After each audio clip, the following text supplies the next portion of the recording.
చందుర్తి మండల కేంద్రంలో రైతు సంక్షేమ సంఘం మండల శాఖ ఆధ్వర్యంలో ఈ కార్యక్రమంలో పాల్గొన్న మండల స్థాయి కార్యవర్గ సభ్యులు, రైతు సోదరులు, రైతు మిత్రులు, రైతులు అందరం ఈరోజు సమావేశమైంది. ఈ సమావేశం వచ్చినటువంటి వాళ్ళందరికీ పేరు పేరున నమస్కారములు.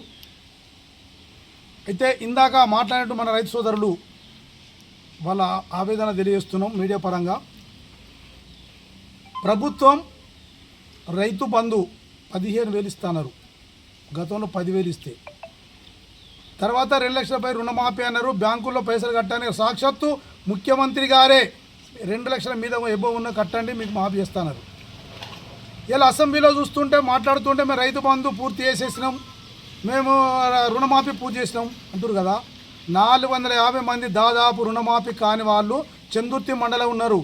ఎవరు వచ్చినా ఈ కోఆపరేటివ్ బ్యాంక్ అన్నా, లేకపోతే రాజీవ్ గాంధీ చౌక్ అన్నా, లేకపోతే స్తూపం కన్నా కూర్చుని చర్చించుకుందాం.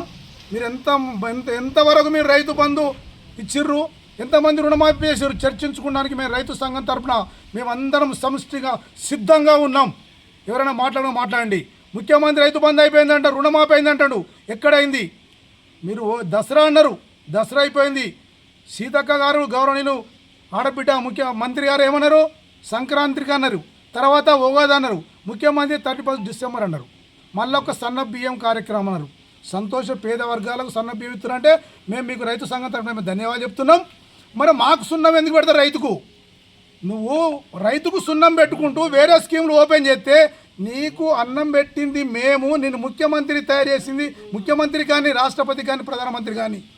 ఇవాళ రైతు పండించిన పంటే నువ్వు 5 ఏళ్లతో నువ్వు నోట్లకు ముద్ద పోతుందంటే రైతుల మీద మీకెందుకు ఈ కసి, మీకెందుకు పగ? మేము ఏం అన్యాయం చేసినాం? 6 కాలం కష్టపడితే గత వారంలో రాళ్ల వర్షం బట్టి కుడితే కన్నీళ్ళు పెట్టుకొని ఈ ప్రాంతంలో కొన్ని మండలాల్లో ఏడ్చిండ్రు. మీకు ఇది ఇస్తాం అది ఇస్తామన్నారు. ఎవరి కాకమ్మ కబురు చెప్పి ఏం రాలేదు. అందుకే మేము ఏమంటున్నాం అంటే, సరే ఉన్న పంట అన్న కరెక్ట్గా మీరు సమయం మీద ఓపెన్ చేయండి మీ సెంటర్లు, రైతుకు అన్యాయం జరగకుండా చూడండి. లేదా రైతు పక్షాన మేము రోడ్డు మీకు వస్తాం, ధర్నాలు చేస్తాం, రస్తా ఎక్కేస్తాం, దేనికి వెనకాడం. చందుర్తి మండల రైతు సంక్షేమ సంఘం దేనికి ముందాడే అని స్పష్టంగా చెప్తున్నా. రైతుల మీద మాకు ఇప్పుడు చూస్తుంటే రైతుల్లో ఒక్కొక్క కదలికలు వస్తున్నాయి. ఇప్పుడు ఒక సోదరుడు అన్నాడు, కంప్యూటర్ కాంట పెట్టాలి, ఈ గొలుసుల కాంట వద్దు అంటే, గొలుసుల కాంటతో ఎంత మోసం అవుతుందో అందరికీ ఏర్పాటు. ఇలా రైతు సోదరుడు దాన్ని గమనించిండు. అందుకనే చెప్తున్నా, వెంటనే రుణమాఫీ కానీ రైతు బంధు కానీ పూర్తి చేయాలి.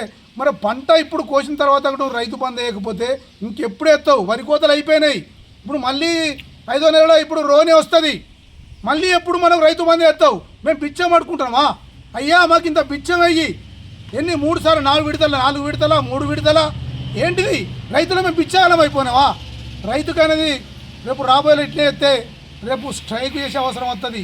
పంటను కూడా మేము పండించనుకుండా ఒక్క సంవత్సరం మీరు రోడ్డు మీకు వచ్చానుకో, మీ పరిస్థితులు మీ బతుకులు రోడ్డు మీకు వస్తాయి.